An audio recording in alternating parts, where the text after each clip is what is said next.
ചേട്ടാ നമസ്കാരം. നമസ്കാരം.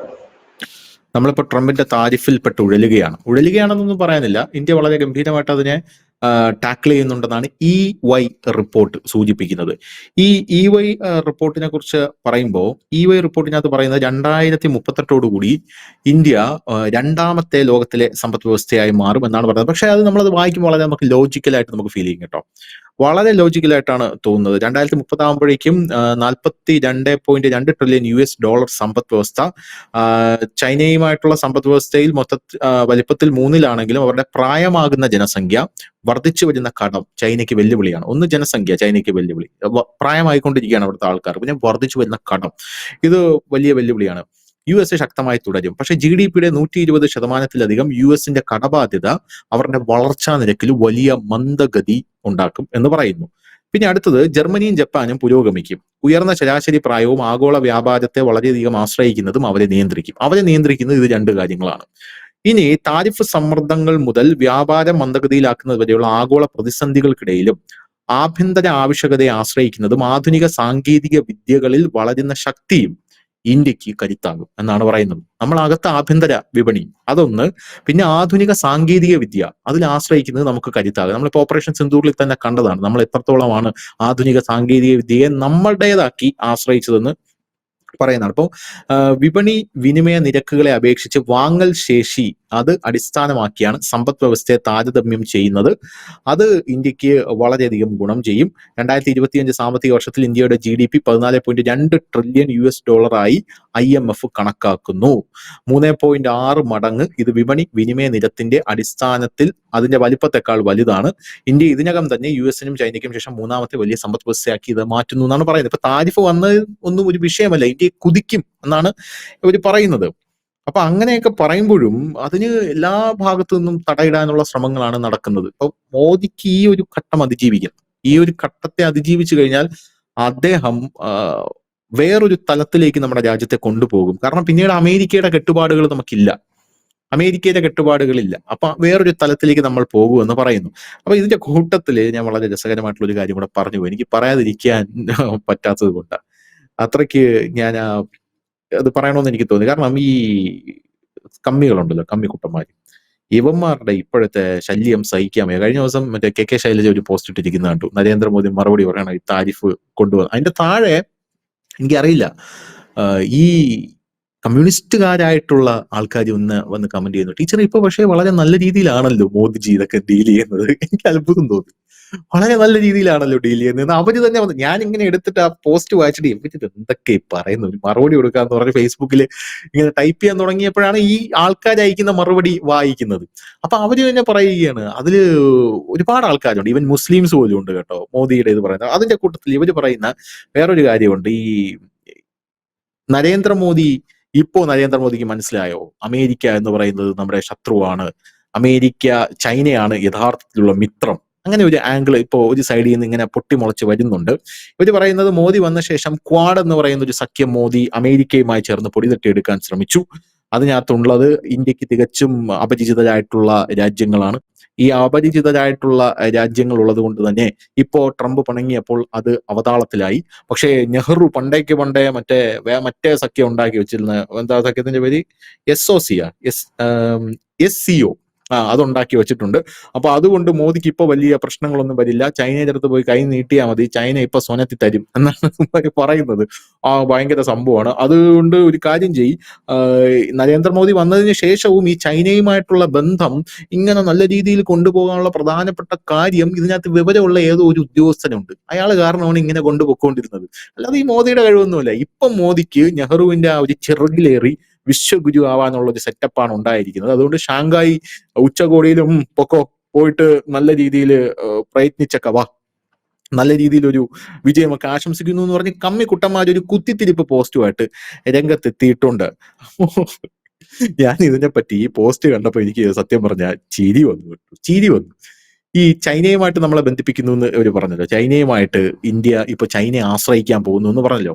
അപ്പൊ നരേന്ദ്രമോദി കഴിഞ്ഞ ദിവസം പറഞ്ഞൊരു കാര്യമുണ്ട്, അത് കോൺഗ്രസിനെ വിമർശിച്ചുകൊണ്ട് പറഞ്ഞ കാര്യമുണ്ട്. യവന്മാരൊക്കെ ഭരിച്ചു മുടിച്ചത് കൊണ്ടാണ് ഈ സെമി കണ്ടക്ടർ എന്ന് പറഞ്ഞൊരു സാധനമുണ്ട്, അതിപ്പോ നമ്മൾ ഉണ്ടാക്കാൻ തുടങ്ങിയിട്ടുണ്ട്. ഇവർക്കൊക്കെ ഇത് എന്നേ ഉണ്ടാക്കാമായിരുന്നു. ഈ ചൈന വളർന്നതുപോലെ ഇന്ത്യക്കും വളരാൻ അവസരം ഉണ്ടായിരുന്നു. പക്ഷെ കോൺഗ്രസ് അത് നഷ്ടപ്പെടുത്തി എന്നാണ് നരേന്ദ്രമോദി പറഞ്ഞത്.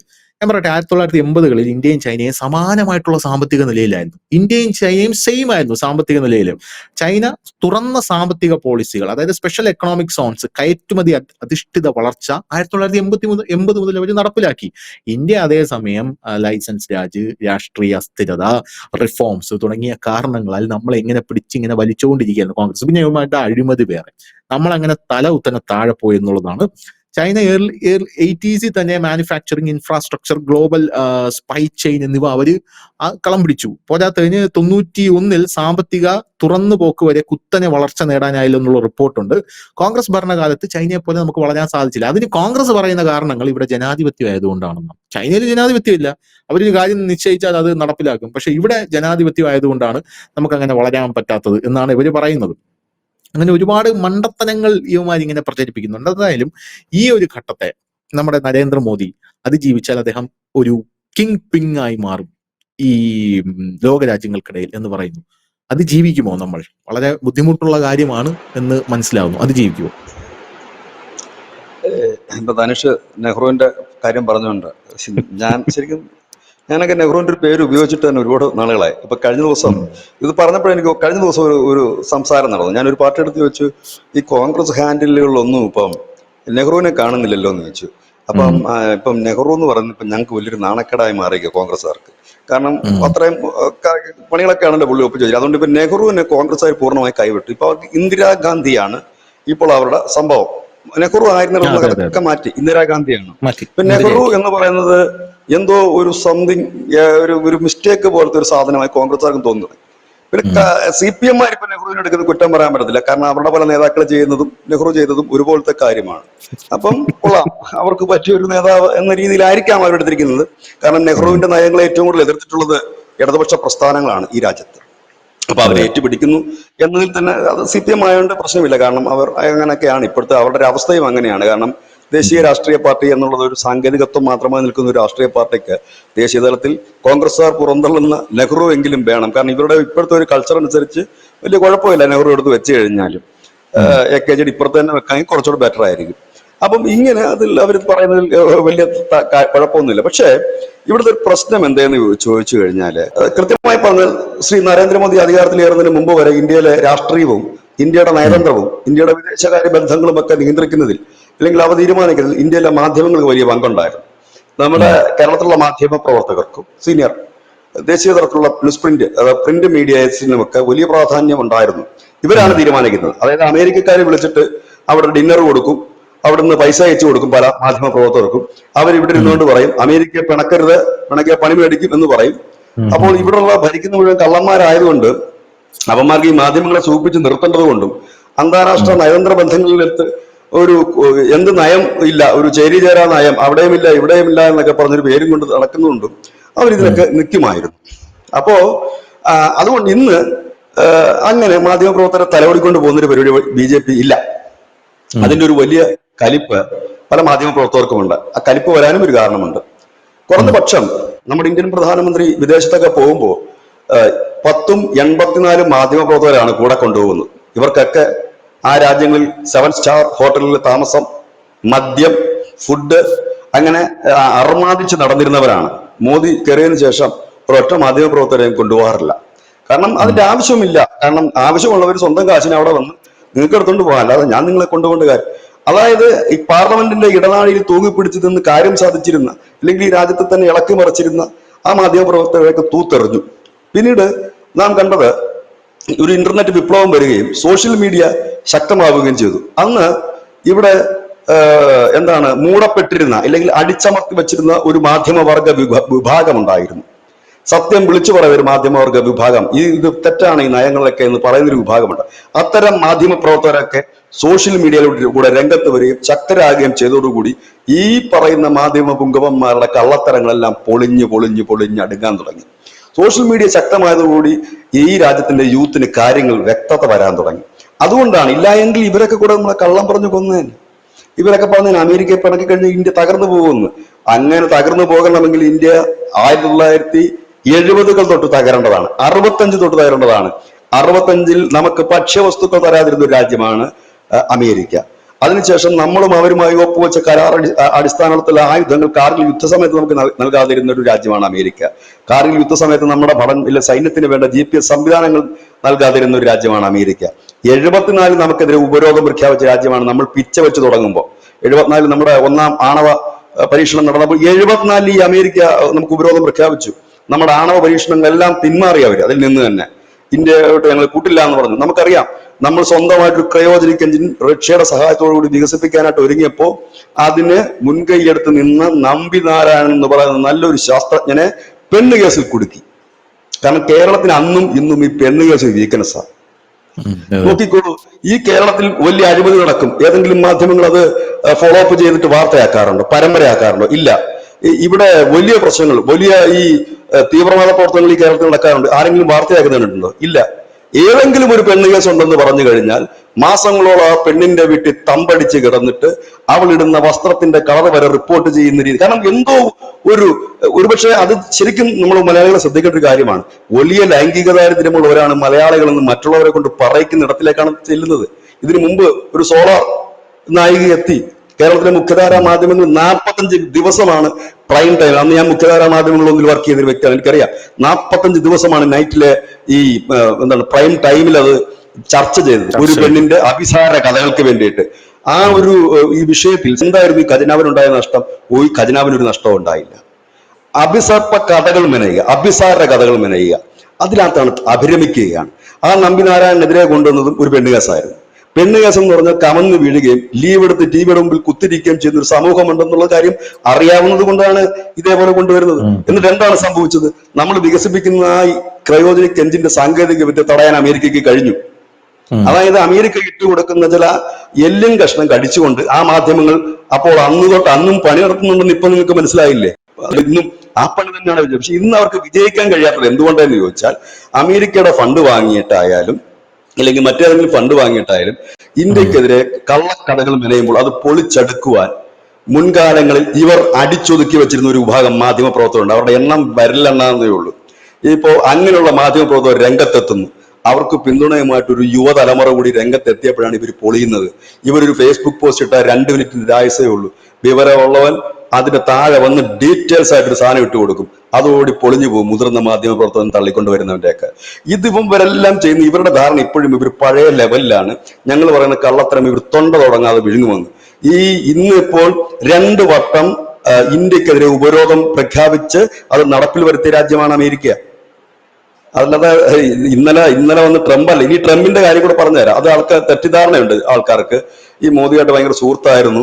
ഇപ്പൊ അതേ കണ്ടില്ല ഇപ്പോഴല്ല ട്രംപ് പണി കൊടുത്തത്. 1ാം ട്രംപിന്റെ കാലത്ത് പണി തന്നിരുന്നു. അതില് 2018 കുറച്ച് താരിഫ് ഉയർത്തിയിരുന്നു. നമ്മൾ റഷ്യയുടെ കയ്യിൽ നിന്ന് കരാർ ഒപ്പിട്ട S-400 വാങ്ങുന്നതിന് തടയിട്ടു. നരേന്ദ്രമോദി അന്നും ട്രംപിന്റെ വാക്ക് കേട്ടിട്ടില്ല. കുറച്ച് ഡിലേ ആയി നമുക്ക്. പക്ഷെ 2018 നമ്മളത് വാങ്ങാൻ തീരുമാനം എടുക്കുകയായിരുന്നു. അത് വാങ്ങരുതെന്ന് പറഞ്ഞ് വലിയ പ്രഷർ ചെലുത്തി. അല്ലാതെ ട്രംപും മോദിയും തമ്മിൽ അതാണ് ഞാൻ പറഞ്ഞത്. ഇതൊക്കെ ഇതൊന്നും അറിയാതെ വെറുതെ ഇരുന്ന് സംസാരിച്ചിട്ട് കാര്യമില്ല. ഈ രാജ്യത്ത് നടക്കുന്ന ചരിത്രം അറിയണം, രാഷ്ട്രീയം അറിയണം, ന്യൂസ് അറിയണം. ഇവർക്കൊന്നും ന്യൂസ് അറിയാൻ പാടില്ല. ഇവരുടെ ധാരണ എന്ന് വെച്ചാൽ ഈ കേട്ടുകൊണ്ടിരിക്കുന്നവർ വെറും തലക്കകത്തൊന്നും ഇല്ലാത്തവരാണ്, അല്ലെങ്കിൽ വാഴകളാണെന്നൊരു തോന്നൽ അവർക്കുണ്ടാകും. അല്ല, ഇതൊക്കെ നമ്മുടെ തലക്കകത്തുണ്ട്. 2018-19 കാലഘട്ടങ്ങളിൽ ട്രംപ് എന്താണെന്ന് ട്രംപിന്റെ 1ാം ഭരണകാലത്ത് നമുക്ക് നന്നായി അറിയാം. 74 എന്താണ് അമേരിക്ക ചെയ്തത്, 65 എന്താണ് ചെയ്തത്, 71 എന്താണ് ചെയ്തത്, 88 എന്താണ് ചെയ്തത്, ഇതെല്ലാം നമുക്കറിയാം. ഇത് അറിയാൻ മേലാത്തവരല്ല. ഇവരുടെ ധാരണ വെച്ചാൽ അമേരിക്കയെ വെറുപ്പിച്ച്, അമേരിക്ക ഇന്ത്യക്കെതിരായിരുന്നു എല്ലാ കാലവും. നമ്മുടെ രാജ്യത്തിൽ അമേരിക്ക ദ്രോഹിച്ചത്രേ വേറെ ആരും ദ്രോഹിച്ചിരുന്നില്ല. ബിൽ ക്ലിന്റന്റെ കാലം വന്നപ്പോഴാണ് പിന്നെയും ഒരല്പം ഒരു ഇതിലേക്ക് പോയത്. പിന്നെ പതുക്കെയാണ് അതിന് ഒരു ചെറിയൊരു ചോദിക്കുന്ന ഒരു കാര്യമുണ്ട്. അമേരിക്ക എപ്പോഴും ഇന്ത്യക്ക് എതിരാണെങ്കിൽ പിന്നെ എന്തിനാണ് നരേന്ദ്രമോദി ഡൊണാൾഡ് ട്രംപിന് ഇത്രയധികം വലിയ ഹൈപ്പ് കൊടുത്തെന്നുള്ള ചോദ്യം ഇവർ ചോദിക്കുന്നു. അതെന്താന്ന് വെച്ച് കഴിഞ്ഞാൽ ഞാൻ ഒറ്റ കാര്യമാണ് പറയുന്നത്. നമ്മൾ ഈ ജംഗ്ഷനിൽ കൊണ്ടൊരു കട ഇട്ടിരിക്കുകയാണ്. ഞാനൊരു 1ാം തരം കമ്മ്യൂണിസ്റ്റുകാരനാണ്. ഈ ജംഗ്ഷനിൽ കൊണ്ട് കടയിട്ടാൽ എനിക്ക് കമ്മ്യൂണിസ്റ്റുകാരുടെ കച്ചവടം കിട്ടിയാൽ എനിക്ക് ജീവിക്കാൻ പറ്റില്ല. കമ്മ്യൂണിസ്റ്റുകാർ 100 പേര് കാണും. അത് 10 പേര് വന്ന് ചായ കുടിക്കും. എനിക്ക് BJP-ക്കാരുടെ കച്ചവടം വേണം, കോൺഗ്രസ്സുകാരുടെ കച്ചവടം വേണം, ജനതാദളുകാരുടെ കച്ചവടം വേണം. അവിടെ അപ്പോൾ എനിക്ക് എന്താണ് വേണ്ടത്? എല്ലാ രാഷ്ട്രീയ പാർട്ടികളെയും എനിക്ക് ഒരുപോലെ കണ്ടല്ലേ മുമ്പോട്ട് പോകാൻ പറ്റൂ. ഒരു അതെ രാജ്യമാണ്, അതെ കച്ചവടം എല്ലായിടത്തുനിന്നും വേണം, എന്നാലേ മുമ്പോട്ട് പോകാൻ പറ്റൂ. ഇനി ഒന്നുകൂടെ പറഞ്ഞുതരാം. നരേന്ദ്രമോദി എന്ന് പറയുന്ന അദ്ദേഹം ഒരു ഗുജറാത്തിയാണ്. ഗുജറാത്തിയുടെ ജന്മത്തിൽ തന്നെ ഉണ്ട് അവന്റെ ബിസിനസ് സ്വഭാവം. അത് കൃത്യമായി തന്നെ പോകും. ഏതെങ്കിലും ഗുജറാത്തി തെണ്ടി പിടിച്ചിട്ട് ഈ കേരളത്തിൽ വന്ന് പൊറോട്ട അടിക്കുന്ന കണ്ടിട്ടുണ്ടോ? തെണ്ടുന്ന കണ്ടിട്ടുണ്ടോ? കറക്റ്റ്. അതെന്തുകൊണ്ടാണ്? അവിടുത്തെ പാവപ്പെട്ട ഗുജറാത്തിയാണെങ്കിലും പണക്കാരെ ഗുജറാത്ത് പണിയെടുത്ത് ജീവിക്കാറേ, ബിസിനസ് ചെയ്ത്. അല്ലാതെ ഇവരങ്ങോട്ട് എഴുതി നോക്കി എന്തിനാണ് മൈ ഫ്രണ്ടിനെ ഇത്ര കെട്ടിപ്പിടിച്ചത്? മോദി കെട്ടിപ്പിടിക്കും. കാരണം കെട്ടിപ്പിടിക്കുന്ന കച്ചവടത്തിന് വേണ്ടി തന്നെയാണ്. ആ രാജ്യവും മോദിയെ കെട്ടിപ്പിടിക്കുന്ന സ്നേഹം കൊണ്ടല്ല, കച്ചവടത്തിനാണ്. ഇന്നലെ ഫിജി എന്ന് പറഞ്ഞ ഒരു കൊച്ചു രാജ്യത്തിന്റെ ഭരണാധികാരി ഇന്ത്യയിലെത്തി, കെട്ടിപ്പിടിച്ചു, 7 കരാർ ഒപ്പിടിച്ചു. ഇല്ലേ? നമ്മളായിട്ട് 7 കരാർ ഒപ്പിട്ടു. എന്തിനാ? കച്ചവടമാണ്. അല്ലാതെ ട്രംപിനെ അവിടെ പോയി കെട്ടിപ്പിടിച്ച് ചായ കുടിക്കുന്ന മോദിക്ക് ചായ കുടിക്കാൻ പറ്റാത്തതുകൊണ്ട്, അല്ലെങ്കിൽ അവിടെ പോയി ട്രംപിനോട് ഇരിക്കാൻ വേണ്ടിയിട്ടല്ല, കച്ചവടമാണ്. അങ്ങനെയാണെങ്കിൽ, അത്ര സ്നേഹമുള്ളതാണെങ്കിൽ ഇപ്പൊ എന്താണ് അമേരിക്കയുടെ പ്രധാന പ്രശ്നം? മെയ് മാസത്തിൽ ഒപ്പിടേണ്ട വ്യാപാര കരാർ ഇന്ത്യ നീട്ടി എന്നാണ് ഇപ്പോൾ അവർ പറയുന്നത്. എന്തുകൊണ്ട് ഇന്ത്യ നീട്ടി? ഇങ്ങോട്ട് വരണ്ട, നിങ്ങൾ കാർഷിക മേഖലയിലും പാലിലും നിങ്ങൾ കൈവെക്കാൻ വരണ്ട എന്ന് തീർത്തു പറഞ്ഞില്ലേ? അവിടെ ഫ്രണ്ട്ഷിപ്പ് ആണോ വലുത്? കച്ചവടം കച്ചവടം തന്നെയാണ്. അതാണ് അതിനുള്ള ഉത്തരം. അല്ലാതെ ഇവര് വിചാരിക്കുന്നതൊക്കെ വൈകുന്നേരം വാർത്തയൊക്കെ എഴുതി കൊടുത്തിട്ട് ബാറിൽ പോയി അടിക്കുന്നതല്ല പരിപാടി. സൗഹൃദം എന്ന് പറയുന്നത് ഒരു രാജ്യങ്ങൾ തമ്മിലാകുമ്പോഴത്തേനും അതിന് കച്ചവടം വേണം, അല്ലേ? ഈ വേണമെങ്കിൽ നമുക്ക് റഷ്യയുടെ എണ്ണ മേടിക്കാതിരിക്കാമായിരുന്നു. അപ്പൊ കുറഞ്ഞ വിലയ്ക്ക് ആര് എണ്ണ തരും? അവിടെ അപ്പൊ നമ്മൾ റഷ്യയുമായിട്ട് പോകും. എന്തുകൊണ്ടാണ് ഇപ്പോൾ നമ്മൾ ചൈനയുമായിട്ട് കൂടുതൽ ഡീലിംഗ്സിലേക്ക് പോകുന്നത്? നമ്മുടെ ചരക്കുകൾ മുമ്പോട്ട് പോകണം. 40 രാജ്യങ്ങളാണ് കഴിഞ്ഞ 2 ദിവസമായിട്ട് ഇന്ത്യൻ സർക്കാർ സംസാരിച്ചുകൊണ്ടിരിക്കുന്നത്. മിഡിൽ ഈസ്റ്റും യൂറോപ്പും ആഫ്രിക്കയും ഉൾപ്പെടെ രാജ്യങ്ങൾ. എന്തിനാണ്? നമ്മുടെ ഇപ്പോൾ അമേരിക്കയിലേക്ക് കയറിപ്പോകാത്ത സാധനങ്ങൾ നമ്മൾ അങ്ങോട്ടേക്ക് കയറ്റിവിടാൻ നോക്കുകയാണ്. അപ്പൊ നമ്മൾ എന്താണ് ചെയ്യേണ്ടത്? നമ്മൾ കൊടുത്താൽ മേടിക്കുമോ? ഇല്ല. ട്രംപിന്റെ നയമല്ലല്ലോ ഇന്ത്യയുടെ നയം. എല്ലാരെയും ഒരു സമരസപ്പെടുത്തിയാണ് എല്ലാ രാജ്യങ്ങളും മുമ്പോട്ട് പോകുന്നത്. അല്ല ട്രംപിനെ കണക്ക് രാവിലെ നരേന്ദ്രമോദി രാവിലെ ഒരു പ്രസ്താവന, ഉച്ചയ്ക്ക് ഒരു പ്രസ്താവന, വൈകിട്ടൊരു പ്രസ്താവന. ഇവരുടെ പ്രശ്നം എന്താണെന്ന് ചോദിച്ചാൽ, ഇങ്ങനെ ഈ വാർത്തകൾ ചമയ്ക്കുന്ന പ്രശ്നം എന്ന് വെച്ചാൽ ഇവർക്ക് ഭയങ്കര ഫ്രസ്ട്രേഷൻ. ഈ വട്ടളയുക എന്ന് പറയത്തില്ലേ, ഇവരുടെ പ്രതീക്ഷയ്ക്കൊത്തും ഒന്നും പോയില്ല. ആ പഴയ പുഷ്കര കാലമുണ്ടല്ലോ, കള്ളനോട്ടടി, പിന്നെ മാഫിയ പ്രവർത്തനം, കണ്ടെയ്നറിലെ നോട്ട് വരവ്, ഈ രാജ്യത്തെ ഭൂമി മുഴുവൻ വാങ്ങിക്കൂട്ടുക, ഭീകരവാദ പ്രവർത്തനം, അങ്ങനെ കുത്തഴിഞ്ഞു കിടക്കുന്ന ഒരു രാജ്യത്തിലേക്ക് ഇത് എത്തുന്നില്ല ഇപ്പോ എന്നുള്ളതാണ് ഇവരുടെ ഒരു മനോവിഷമത്തിന്റെ കാരണം. അതിന് ഇവരിങ്ങനെ കുത്തിത്തിരിപ്പ് ഉണ്ടാക്കുകയാണ്. അതാണ് അതിന്റെ കുത്തിരിപ്പ് ഉണ്ടാക്കാൻ ശ്രമിക്കുന്നു, ഉണ്ടാക്കുന്നില്ല, ഉണ്ടാക്കാൻ ശ്രമിക്കുന്നു, നടക്കില്ല. അതിന് കാലം പോയി എന്നുള്ളതാണ് ഒരു യാഥാർത്ഥ്യം. പിന്നെ അവർക്ക് കഴുത കാമം കരഞ്ഞു നിൽക്കും എന്ന് പറഞ്ഞിട്ടുണ്ടെങ്കിൽ അവർക്കൊരു പോസ്റ്റ് ഇടാൻ പറ്റും, ഇല്ലെങ്കിൽ അവർക്കൊരു വീഡിയോ ചെയ്യാൻ പറ്റും എന്നുള്ളതിനെ കുറിച്ച് ഞാൻ അപ്പുറത്തില്ല. ഞാനൊരു കാര്യം ചോദിച്ചോട്ടെ, 2014 ഈ പ്രധാനമന്ത്രി നരേന്ദ്രമോദി വരുന്നതിന് മുമ്പ് എത്ര മാധ്യമങ്ങൾ ഉണ്ടായിരുന്നു ഇവിടെ ഈ രാജ്യത്തെ കുറിച്ച് സംസാരിക്കാൻ, ഈ രാജ്യത്തിന്റെ പുരോഗതിയെ കുറിച്ച് സംസാരിക്കാൻ? ഉണ്ടായിരുന്നു? ഇല്ല. ഉണ്ടായിരുന്നു. പിന്നെ ഇനി മറ്റൊരു കാര്യം പറയാം, ഈ BJP കുറിച്ച്. ഞാൻ BJP-ക്കാരല്ല, അല്ലെങ്കിൽ മെമ്പർഷിപ്പും ഇല്ല അതില്. ഈ BJP എന്ന രാഷ്ട്രീയ പാർട്ടി മാധ്യമങ്ങളുടെ തലയോടലേറ്റ് വളർന്ന പാർട്ടിയല്ല. ആ പാർട്ടി രൂപീകരിച്ചത് മുതൽ അതൊരു വർഗീയ പാർട്ടിയാണ്, ഭീകര പാർട്ടിയാണെന്ന് 100 മാധ്യമങ്ങളും നിരന്തരം എഴുതിക്കൊണ്ടിരുന്ന നരേന്ദ്രമോദിയെ വളർത്തിയത് ഒരു മാധ്യമപ്രവർത്തകരുമല്ല. നരേന്ദ്രമോദിയെ തകർക്കാനേ മാധ്യമങ്ങളൊക്കെ ശ്രമിച്ചിട്ടുള്ളൂ. അമിത്ഷായെയും തകർക്കാനേ മാധ്യമപ്രവർത്തകർ ശ്രമിച്ചിട്ടുള്ളൂ. മാധ്യമപ്രവർത്തകർ വളർത്തിയ ഏതെങ്കിലും ഒരു നേതാവ് BJP-യിലുണ്ടോ? ഒരു പേര് പറ. നേരെ മറിച്ച് കോൺഗ്രസിലും കമ്മ്യൂണിസ്റ്റിലും മാധ്യമപ്രവർത്തകർ വളർത്തിയെടുത്ത നേതാക്കളെ ഒരു 100 പേര് ഞാനിപ്പോ ഇവിടെ നിന്ന് പറഞ്ഞുതരാം. ഉണ്ടോ? കേരളത്തിൽ ഒരു BJP നേതാവിനെ മാധ്യമപ്രവർത്തകർ വളർത്തിയെടുത്തതിന്റെ ഒരു പേര് പറയാനുണ്ടോ? ഇല്ല. അവരൊക്കെ സ്വയപ്രയത്നം കൊണ്ട് വളർന്നു വന്നവരാ. കോൺഗ്രസിൽ എത്ര നേതാക്കന്മാരുണ്ട് മാധ്യമപ്രവർത്തകർ എഴുതി മന്ത്രിയായവര്? എത്ര പേരുണ്ട് മാധ്യമപ്രവർത്തകർ എഴുതി MLA ആയവര്? എത്ര പേരുണ്ട് മാധ്യമപ്രവർത്തകർ എഴുതി ഭാവി നശിപ്പിച്ചവര്? ഇല്ലെങ്കിൽ എത്ര പേരുണ്ട് ഇവന്മാര് വാർത്ത മൂടി വെച്ച്, പെണ്ണിയേഴ്സ് ഉൾപ്പെടെ മൂടി വെച്ച് എത്ര നേതാക്കന്മാരുണ്ട് ഇപ്പോഴും ഉണ്ട് മാധ്യമപ്രവർത്തകർ, ഈ പറയുന്ന ഈ കോൺഗ്രസ് കമ്മ്യൂണിസ്റ്റിന്റെ ഒക്കെ നേതാക്കന്മാര്? അപ്പൊ മാധ്യമപ്രവർത്തകരുടെ തലവടിലേറ്റ് വളർന്നൊരു രാഷ്ട്രീയ പാർട്ടി അല്ല BJP. അത് എല്ലാവർക്കും അറിയാവുന്ന കാര്യമാണ്. കാരണം അതുകൊണ്ട് തന്നെയാണ് അവർ പട്ടിയ വില മാധ്യമപ്രവർത്തകർക്ക് കൊടുക്കാത്തത്. ചില സമയത്തൊക്കെ നാട്ട് കണ്ടിട്ടുണ്ടോ? എനിക്ക് സൗകര്യമില്ല പറയാൻ, നീ ആരടാന്ന് ചോദിച്ചു കഴിഞ്ഞാൽ അത് കേട്ടോണ്ട് പോവുക നിർവാഹമുള്ളൂ.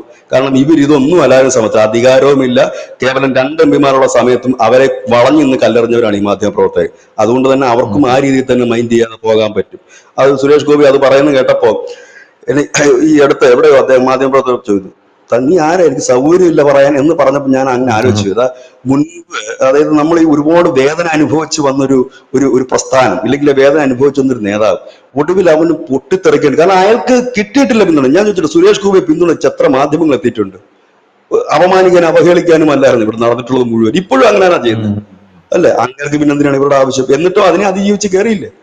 ഈ ബി ജെ അതെ പിയെ അതെ പറയാനും ഈ ലോകത്ത് ഇനി ഒരു കുറ്റവുമില്ല, തെറ്റുകുറ്റങ്ങളുമില്ല, എല്ലാം പറയാറുണ്ട് ഡെയിലി വന്നിരുന്ന്.